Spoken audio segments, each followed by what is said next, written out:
कि करतल ध्वनियों के साथ हम भी सहयोगी बन सकते हैं। तालियों के साथ दीप प्रज्वलन में हम सभी सहयोगी बन सकते हैं। विकास की नई ऊंचाइयां छू रहा है हमारा मध्य प्रदेश।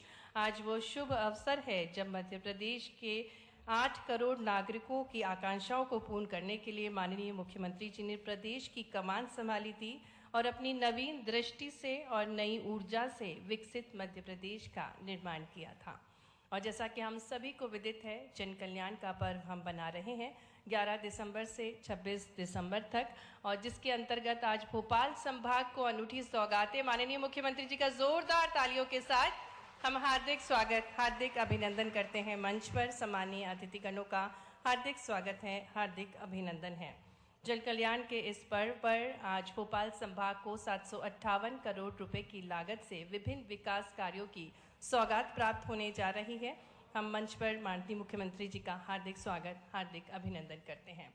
और जैसा कि हमारी एक और अनूठी परंपरा है अतिथियों का स्वागत करना, इसी क्रम में हम आग्रह करेंगे संभागायुक्त श्री संजय सिंह जी से कि वे माननीय मुख्यमंत्री जी का स्वागत करेंगे, जिनके अनूठे प्रयासों से मध्य प्रदेश स्वर्णिम इतिहास रच रहा है। आपकी तालियां जोरदार बजना चाहिए। जन कल्याण का पर्व हम मना रहे हैं और आज भोपाल संभाग को अनूठी सौगातें भेंट स्वरूप देने के लिए माननीय मुख्यमंत्री जी का आगमन। पुनः आग्रह संभाग आयुक्त श्री संजय सिंह जी से कि माननीय प्रभारी मंत्री जी श्री चैतन्य कश्यप जी को पुष्पगुच्छ भेंट कर उनका स्वागत करें। माननीय सूक्ष्म लघु एवं मध्यम उद्यम मंत्री एवं प्रभारी मंत्री श्री चैतन्य कश्यप जी का हार्दिक स्वागत है, अभिनंदन है। निवेदन है कलेक्टर महोदय जी श्री कौशलेंद्र जी से कि वे माननीय खेल एवं युवा कल्याण सहकारिता मंत्री श्री विश्वास सारंग जी को पुष्पगुच्छ भेंट कर उनका स्वागत करें, अभिनंदन करें। तालियां आपकी बजती रहना चाहिए। सम्मानीय अतिथिगण हमारे साथ मंच पर हैं और कलेक्टर महोदय जी से पुनः आग्रह है कि वे माननीय राज्य मंत्री स्वतंत्र प्रभार श्रीमती कृष्णा गौड़ जी को भी पुष्पगुच्छ भेंट कर उनका स्वागत करें, अभिनंदन करें।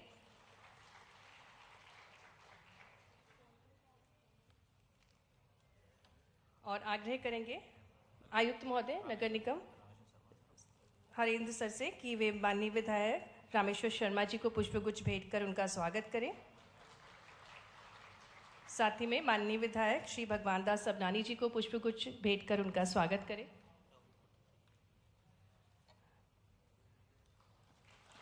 आदरणीय हरिंद्र नारायण सर से आग्रह करेंगे कि माननीय राहुल कोठारी जी को पुष्पगुच्छ भेंट कर उनका भी स्वागत करें, अभिनंदन करें।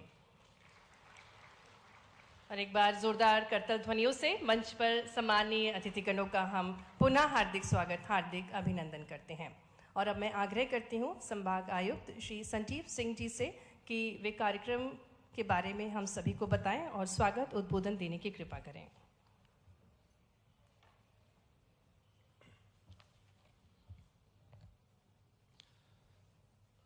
आज के संभाग स्तरीय लोकार्पण भूमि पूजन कार्यक्रम में उपस्थित आदरणीय मुख्यमंत्री जी श्री विश्वास सारंग जी, श्री चैतन्य कश्यप जी, श्रीमती कृष्णा गौर मैडम, श्री रामेश्वर शर्मा जी, श्री भगवान दास सबनानी जी एवं श्री राहुल कोठारी जी, आप सभी का भोपाल संभाग की ओर से मैं स्वागत करता हूं इस कार्यक्रम में। सर, मैं बताना चाहूँगा कि जन कल्याण पर्व के अंतर्गत मध्य प्रदेश शासन के अंतर्गत आने वाले विभिन्न विभागों के निर्माण कार्यों का लोकार्पण भूमि पूजन कार्यक्रम आज आपके कर कमलों के द्वारा यहाँ संपन्न हो रहा है। सर, इन कार्यों की कुल लागत 58 करोड़ रुपए है। सर, इनका संक्षिप्त में विवरण इस प्रकार है। भोपाल संभाग के अंतर्गत जिला भोपाल के 5 कार्य जिनका भूमि पूजन लागत 17.59 करोड़ रुपए है। इसी क्रम में रायसेन जिले के 11 विकास कार्यों का भूमि पूजन लागत 329.81 करोड़ रुपए, साथ ही 34.11 करोड़ रुपए की लागत के 9 विकास कार्यों का लोकार्पण आज संपन्न हो रहा है। सर, विदिशा जिले में 5 विकास कार्यों का भूमि पूजन जिनकी लागत 59.5 करोड़ रुपए है, साथ ही 7 विकास कार्यों का लोकार्पण जिनकी कुल लागत 181.68 करोड़ रुपए है। सर, आखिरी में सर राजगढ़ जिले में सर 2 विकास कार्यों का भूमि पूजन कार्यक्रम है सर, जिसमें 10.59 करोड़ रुपए सर जिनकी लागत है। साथ ही 8 विकास कार्यों का लोकार्पण भी सर आज आपके कर कमलों द्वारा संपन्न हो रहा है सर, जिनकी कुल लागत सर 56.37 करोड़ रुपए है। सर सीहोर जिलों के सर 6 विकास कार्य 10.62 करोड़। और अब वो स्वर्णिम अवसर जिनके प्रयासों से संपूर्ण वर्ष जिन्होंने अपनी कथनी और करनी को साक्षात किया और शिक्षा, स्वास्थ्य, पर्यटन, उद्योग, निवेश से प्रदेश के विकास को जो दिशा दे रहे हैं और प्रशस्त कर रहे हैं, ऐसे कर्मयोगी, ऐसी दूरदृष्टिता वाले हमारे प्रदेश के मुखिया जी को हम आमंत्रित करते हैं आपकी जोरदार तालियों के बीच कि वे अपनी अमृत वाणी से हम सभी को अभिभूत करने की कृपा करें। पूरी भोपाल संभाग की जोरदार तालियां होना चाहिए माननीय मुख्यमंत्री जी के उद्बोधन के लिए।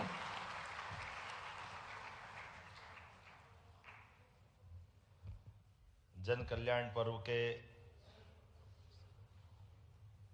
तीसरे दिन आज मंच पर विराजमान हमारे प्रभारी मंत्री एमएसएमई मंत्री माननीय चेतन कश्यप जी, हमारे सहकारिता एवं युवा मंत्री श्रीमान विश्वास सारंग जी, हमारी मंत्री श्रीमती कृष्णा गौर जी, इस अवसर पर प्रोटेम स्पीकर रहे श्रीमान रामेश्वर शर्मा जी, संगठन के महामंत्री और विधायक श्रीमान भगवान दास सबनानी जी, इस अवसर पर राहुल कोठारी जी और इसके साथ साथ मंच के सामने उपस्थित समस्त आगंतुक अतिथिगण, पत्रकार साथियों, विकास के इस पड़ाव पे मेरी अपनी ओर से खास करके जहां हमने अभी सिंगल क्लिक के माध्यम से अपने सभी संभाग के जिलों में, खासकर भोपाल में रायसेन में 363.92 लाख के निर्माण कार्यों के 20 कार्यों का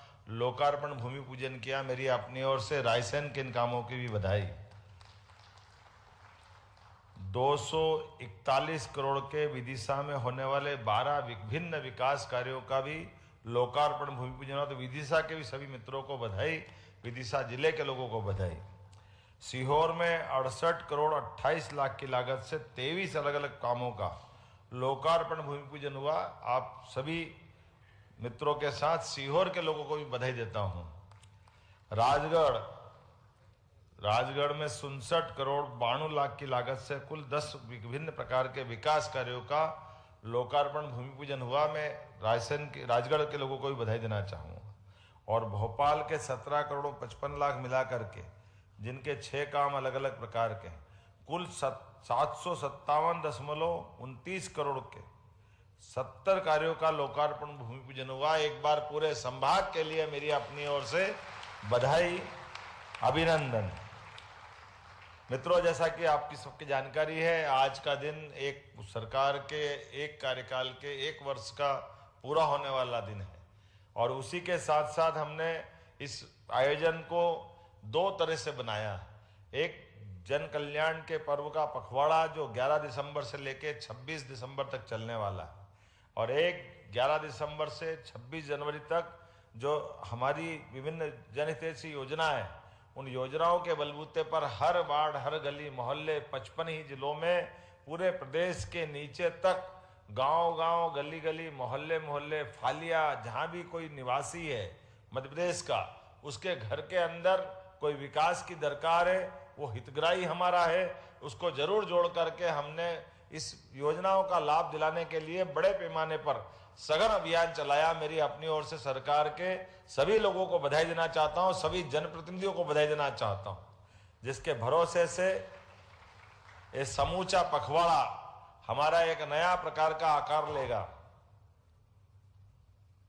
वो जब मैं भोपाल के निर्माण कार्यों के लोकार्पण की बात कर रहा हूं, उसके पहले हम अपने एक बाघ अभयारण्य का यहां लोकार्पण करके आए। मेरी अपनी ओर से बहुत बधाई। आप कितना अच्छा लगता है भोपाल के लोगों को, लोग जितने सुनते हैं वो रहस्य, रोमांच और सुनकर के रोंगटे खड़े हो जाते हैं।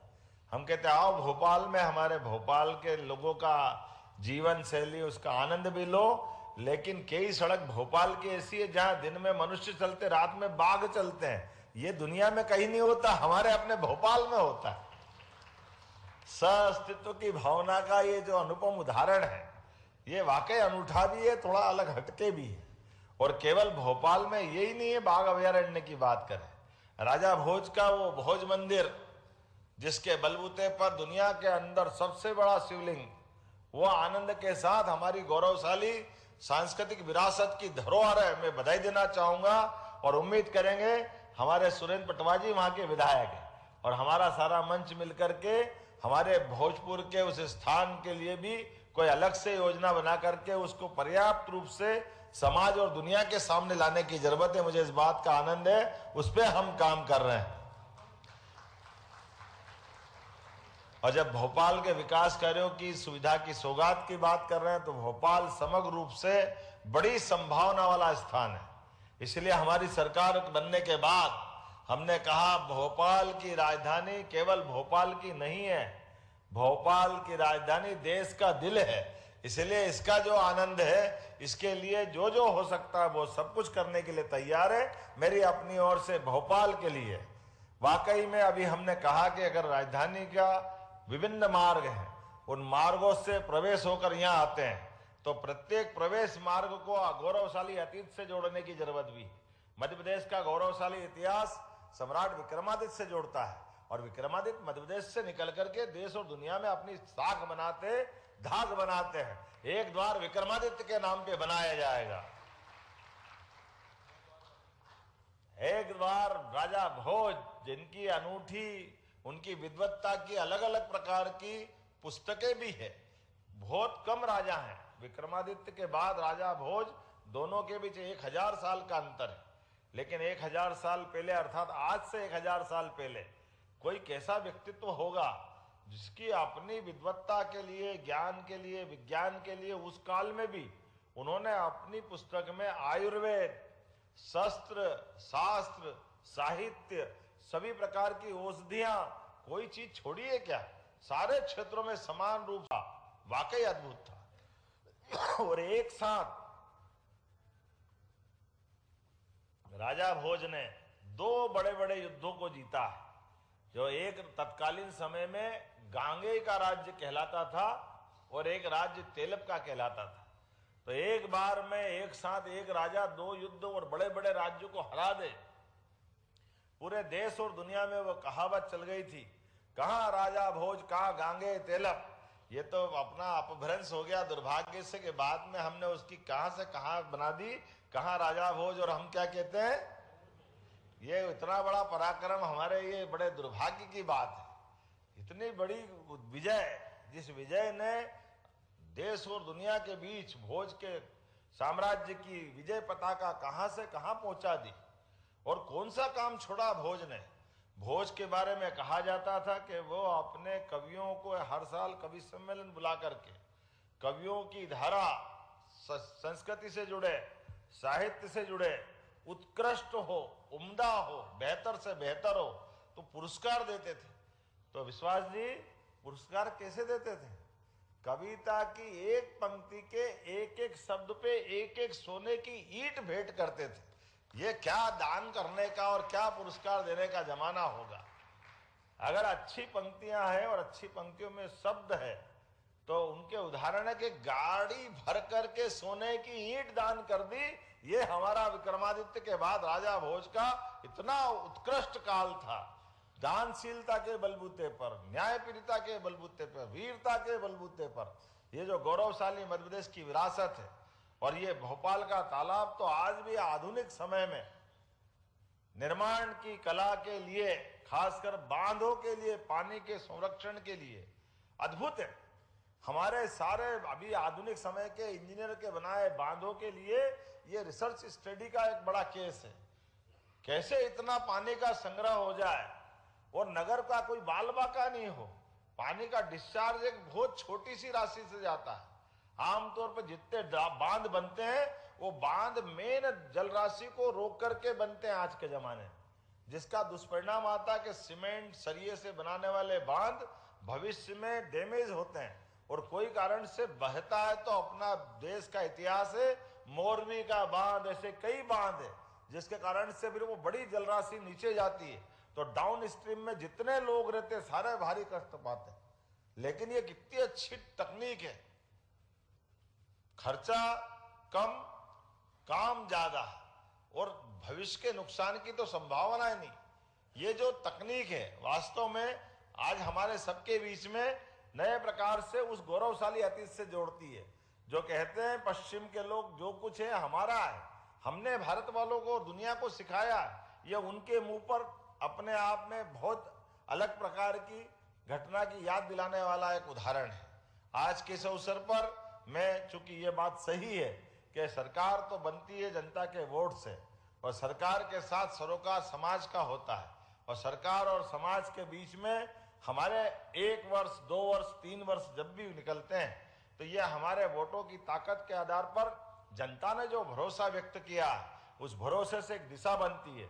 मुझे इस बात की प्रसन्नता है कि हमारी सरकार ने बनने के बाद यशस्वी प्रधानमंत्री के नेतृत्व में देश और दुनिया के बीच में जो भारत का मान बढ़ रहा, सम्मान बढ़ रहा है, उस गौरवशाली वर्तमान के काल में मध्य प्रदेश भी कदम से कदम मिलके चलने का प्रयास कर रहा है। इस बात की मैं बधाई मोदी जी के माध्यम से आपको भी दे रहा हूं।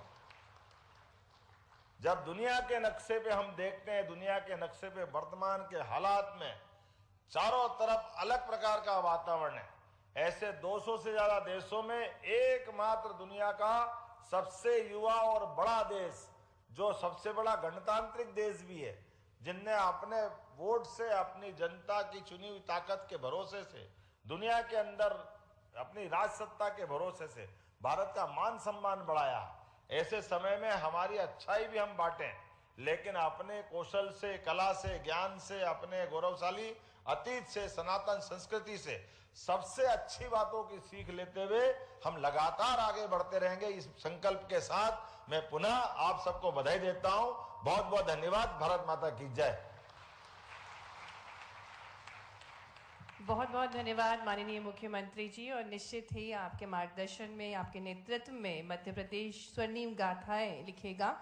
और अब मैं आभार प्रस्तुतिकरण के लिए निवेदन करती हूं कलेक्टर महोदय जी श्री कौशलेंद्र विक्रम सिंह जी से कि वे आभार प्रस्तुत करने की कृपा करें। संभाग स्तरीय आज के लोकार्पण भूमि पूजन कार्यक्रम में यहाँ पे सहृदय पधारे हुए हमारे माननीय मुख्यमंत्री जी का मैं हृदय से आभार व्यक्त करता हूँ। यहाँ पे उपस्थित मंत्री जी माननीय श्री चेतन कश्यप जी, प्रभारी मंत्री भोपाल, आपका भी मैं आभार व्यक्त करता हूँ। मंत्री माननीय श्री विश्वास सारंग जी, मंत्री माननीय श्री कृष्णा गौर जी, मैं आप दोनों लोगों का हृदय से जिला प्रशासन की तरफ से आपका आभार व्यक्त करता हूं। माननीय विधायक श्री रामेश्वर शर्मा जी, माननीय विधायक श्री सबनानी जी का भी मैं शुक्रिया अदा करता हूं कि उन्होंने यहाँ पे हमें समय दिया। राहुल कोठारी जी, यहाँ पे कमिश्नर सर के मार्गदर्शन में कार्यक्रम संपन्न हुआ, सर का भी आभार। मीडिया के बंधु तथा यहाँ पे सभी आगंतुक अतिथियों का जिला प्रशासन की तरफ से हम आभार व्यक्त करते हैं और सर को एश्योर करते हैं कि जिन भी कार्यों का यहाँ पे भूमि पूजन हुआ है उनको हम समय में पूरा करेंगे सर। और जो जन कल्याण पर्व है उसमें जो लास्ट पंक्ति के लोग हैं उन सभी को अधिकतम लाभ दिलाने की हम लोग पूरी कोशिश करेंगे। धन्यवाद।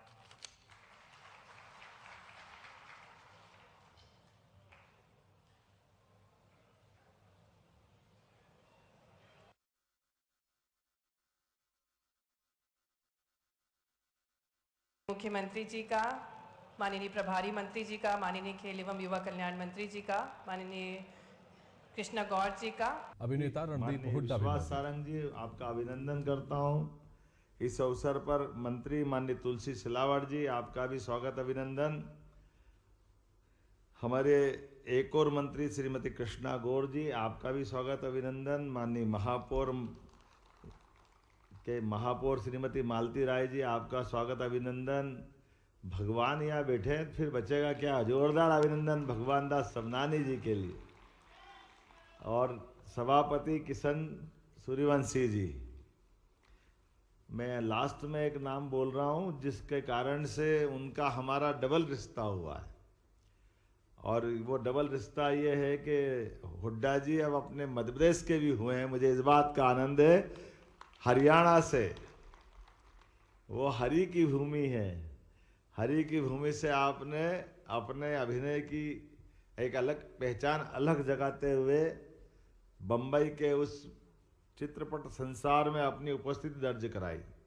लेकिन मुझे इस बात का और आनंद आया है, आपने एक ऐसा अद्वितीय विराट व्यक्तित्व का, चरित्र का एक तरह से मंच पर, पर्दे पर उसका अभिनय किया, जिनका नाम लेते ही काया तो कृषकाय है, लेकिन कृषकाय काया वीर नहीं महावीर की तरह दिखाई देती थी। है वीर सावरकर, हमें उस बात का आनंद है। एक ऐसे व्यक्तित्व के धनी वीर सावरकर, जिनके जीवन के विविध पक्षों को जितने भी प्रकार से जानोगे, ऐसा लगेगा कि ये वो दौर के महावीर हैं, जिनके कारण से उनके अपने बाकी जीवन के और पक्ष भी आना बाकी है, लेकिन उनने वाकई अद्भुत जीवन जिया। और मन की संघर्षशीलता इतनी जबरदस्त है कि अपने विचारों के बलबूते पर एक बार नहीं, अंग्रेजों ने दो दो बार उनको काला पानी की सजा दी, अंडमान निकोबार के उस द्वीप समूह में, जहां पर एक बार जाने के सजा सुनाने मात्र से 10% लोग का तो हार्ट अटैक हो जाता था। वही सजा तो वहां जाकर के लेना उठाना बड़ी बात। लेकिन आज मुझे इस बात का आनंद है कि हमारे बीच हुड्डा जी आए, तो हुड्डा जी बता रहे थे, बड़े मजाक कर रहे हैं, वो अपने पापा से मजाक कर रहे हैं। ये बात सही कि उनको लोकसभा में भी ऑफर किया गया था कि आप चुनाव लड़ लो। उन्होंने कहा नहीं, मुझे अभी अपना राजनीतिक क्षेत्र के पहले चित्रपट संसार में अपना बड़ा मुकाम हासिल करना है। तो कोई बात नहीं, आपकी भावना, जब आप आओगे तब आपका स्वागत। हमारा ये क्षेत्र इतना बढ़िया है कि 5 साल का बच्चा भी आए तो स्वागत, और 85 साल का कोई व्यक्ति आए तो भी स्वागत। और आज के इस दौर में तो यशस्वी प्रधानमंत्री के जीवन के इन पक्षों को देखो तो ध्यान में आएगा, आप सबके लिए भी सीखने और सोचने लायक होगी। 50 साल तक माननीय मोदी जी जीवन काल के किसी चुनाव में कभी नहीं लड़े। अभी आप 48 के हो, इसलिए मैं बोल रहा हूं, 50 साल तक कोई चुनाव नहीं लड़े। और ये भी बात सही है, आजादी के बाद कोई ऐसा नेता नहीं है जो चुनाव लड़े पहला और सीधा मुख्यमंत्री बने हैं। ये भी नरेंद्र मोदी जी के नाम पर रिकॉर्ड है। और दूसरा चुनाव लड़े फिर मुख्यमंत्री, तीसरा चुनाव लड़े फिर मुख्यमंत्री, और चौथा चुनाव तो बड़े कलेजे वाली बात थी। आजादी के बाद ये भी एक बड़ा रिकॉर्ड बना है, उत्तर प्रदेश की धरती पर विरोधी विचारधारा की सरकार के बीच नरेंद्र मोदी जी अपनी सरकार बनाने के लिए जब आगे बढ़ते हैं तो लोग उनको समझाते हैं कि आप थोड़ा जल्दी नहीं हो जाएगी, पहले भी कई लोग आए, पहले आप अपनी पार्टी को जिता दो, बाद में उपचुनाव में बन जाना। लेकिन मोदी जी ने कहा नहीं, मैं स्वयं भी चुनाव लड़ूंगा, मेरी पार्टी भी चुनाव लड़ाएगी, और अपने अकेले बलबूते पर दिल्ली की सरकार भी बनेगी। और बना के बताई उनने, ये बड़ा चमत्कार किया जो आज तक इतने बड़े राजनीतिक सफर में आजादी के बाद से भारतीय जनता पार्टी के किसी एक ऐसी व्यवस्था से, क्योंकि हमारी सरकार तो 3 बार माननीय स्वर्गीय भारत रत्न अटल बिहारी वाजपेयी जी के नेतृत्व में बन चुकी थी, लेकिन वो 24 दलों को मिला के बनाई थी, पता नहीं कितने प्रकार की। मैं तो एक छोटी सी जानकारी देता हूँ, बड़ी अटपटी भी है, कि वो 24 दलों को मिला के बनाते तो कितना कठिन जाता है। हमारे लिए बिच्छू की एक उसकी घटना जुड़ती है, बिच्छू की कहानी, बिच्छू के जीवन से, कि बिच्छू के जीवन का एक कठोर, थोड़ा आज तो राता पानी है इसलिए आज यही चलने दो। आपको विश्वास जी, बिच्छू की मादा अपने बच्चे जब देती है, उसका जीवन का एक कठोर सत्य है कि वो सारे बच्चों को पीठ पे बिठा लेती है, और पता नहीं परमात्मा की कोई लीला है कि वो उसको कोई दूध नहीं होता कि वो दूध पिला सके बच्चों को, तो वो मादा अपनी बच्चों को लेके घूमती रहती है, और बच्चों को ये मालूम नहीं कि खाएं क्या, तो वो माँ को ही खाते रहते हैं। 1 महीने 1.25 महीने तक वो धीरे धीरे बच्चे अपने सने सने बड़े होते रहते, और एक दिन ऐसा आता कि माँ का ढांचा रह जाता, वो सब खा जाते, तो वो माँ मर जाती, बच्चे बिखर जाते, अगली बार फिर ऐसे संसार के लिए आगे निकल जाते। मैंने मजाक में कही है कि हमारी पार्टी के साथ वो जो ये इस टाइप का घटना घटा था, तो आप बताइए, बिखर के कोई ममता बन गया, कोई जयललिता बन गया, कोई शिवसेना बन गई, पता नहीं कहाँ सब चल निकले। लेकिन अटल जी का जो विराट व्यक्तित्व था सबको लेके चलने का, वाकई हमारा वो प्रयोग तो मोदी जी ने कहा ना अपने बलबूते पे बनाएंगे। जोरदार अभिनंदन करो माननीय मोदी जी का। सामंजस्य की राजनीति, सह अस्तित्व की राजनीति, सबको लेके चलने वाली राजनीति वो भी होना चाहिए, लेकिन मूल हमारी पार्टी, हमारी माँ का भी अपना एक वजन होना चाहिए। ये मोदी जी का सोच था और मुझे इस बात की प्रसन्नता है आज के इस अवसर पर यशस्वी प्रधानमंत्री, हमारे लिए तो ये 1 साल हुआ है, लेकिन मुझे मालूम है एक के साथ एक और लगा है, अर्थात 10 साल उनके हुए हैं, उनका 11वां साल चल रहा है, इसलिए हमारे लिए कोई तकलीफ नहीं, परमात्मा की दया है। 1 और 1 मिलकर के 11 का ये जो आंकड़ा है हमारे लिए आज किसी भी क्षेत्र में इस सरकार के बलबूते पर जब आगे हम निर्माण की कोई कल्पना बनाते हैं, अधोसंरचना की बात करते हैं, तो अधोसंरचना के सारे कामों में खास करके एग्रीकल्चर बेस हमारा राज्य है और कृषि आधारित अर्थव्यवस्था के लिए कोई भी खेती का रकबा बढ़ाने के लिए सबसे बड़ी भूमिका पानी की होती, जल ही जीवन है। ऐसे में आपने देखा कि विगत काल में हमारे पूर्ववर्ती मुख्यमंत्री शिवराज सिंह जी चौहान के काल में उमा भारती और बाबूलाल जी के कार्यकाल से मिला लें तो नर्मदा जी के जल से हमने पूरा मालवा और निमाड़ को सरसब्ज किया। पूरे क्षेत्र में एग्रीकल्चर एक तरह से क्रांति हुई है, 25% एग्रीकल्चर ग्रोथ रेट हुई है। तो लेकिन वो थोड़ा सा भौगोलिक एरिया का हमारा हिस्सा मालवा और निमाड़ तक का है, लेकिन बड़ा बुंदेलखंड, चंबल, पश्चिमी मध्य प्रदेश और ये हमारा इधर पूरब वाला हिस्सा बुंदेलखंड का ये प्यासा था। मुझे इस बात की खुशी है इसी कार्यकाल में नदी जोड़ो 2 बड़े अभियान के माध्यम से पूरा मध्य प्रदेश 1 लाख करोड़ की नई योजना तो केन बेतवा माननीय मोदी जी ने मंजूर की है। ये मध्य प्रदेश को सबसे बड़ी सौगात है।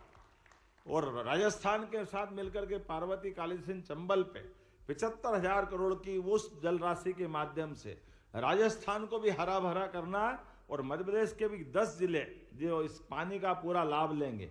मुझे इस बात की खुशी है, अभी थोड़ी देर पहले मैं वीसी के माध्यम से जुड़ करके बात कर रहा था, तो चंबल तो पहले से बह रही थी, महू के पास से निकलती।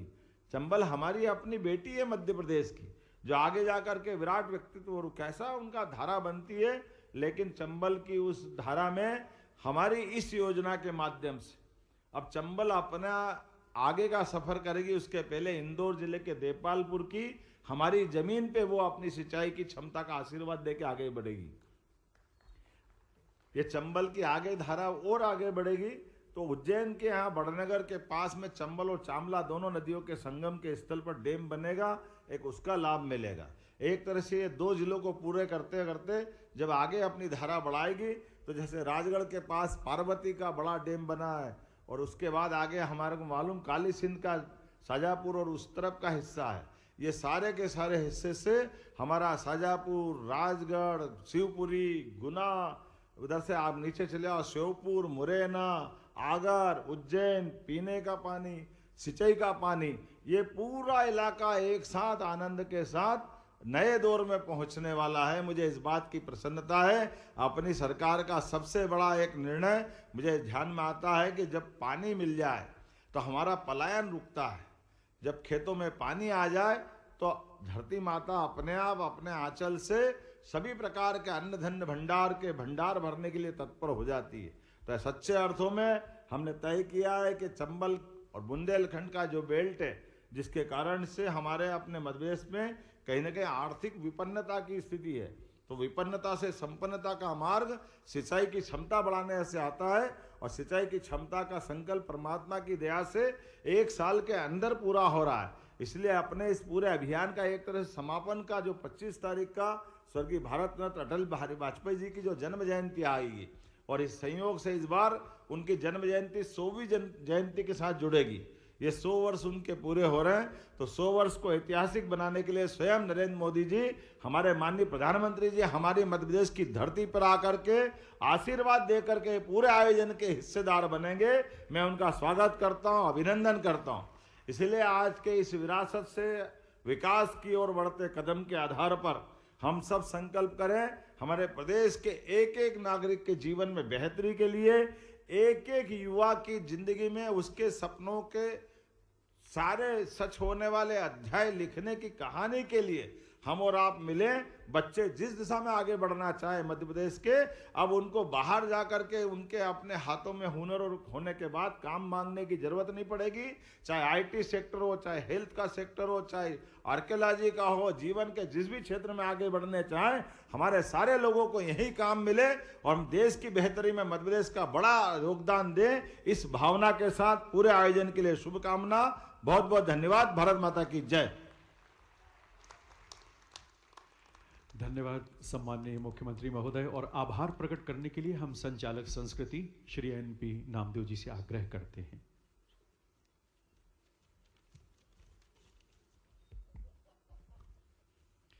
विरासत से विकास के शिल्पी और संस्कृत वत्सल लोकप्रिय माननीय मुख्यमंत्री जी, माननीय मंत्री श्रीमती कृष्णा गौर मैडम, मंचासीन माननीय मंत्रीगण, सम्माननीय विधायक, हमारे मार्गदर्शक, संस्कृत और सभा कक्ष में बैठे रसिक जन,